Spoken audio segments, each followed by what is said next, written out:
ہزاروں فلسطینی جان سے ہاتھ دھو بیٹھے ہیں۔ دوسری جانب غزہ شہر کے علاقے بیت اللہیہ میں صہیونی جنگی طیاروں کی بمباری کے نتیجے میں متعدد افراد شہید و زخمی ہو گئے۔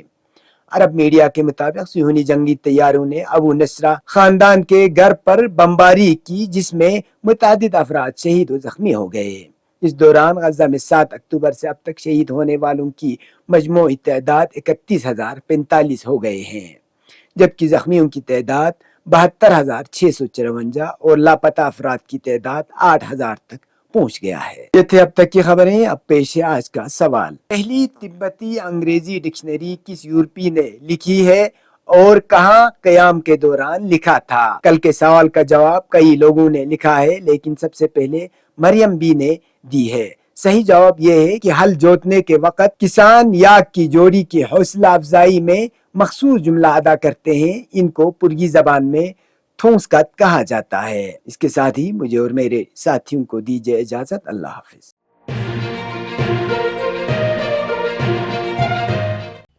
مقامی، قومی اور بین الاقوامی خبروں سے باخبر رہنے کے لیے چینل کو لائک، شیئر اور سبسکرائب کریں، ساتھ ہی بیل آئیکن دبانا نہ بھولیں۔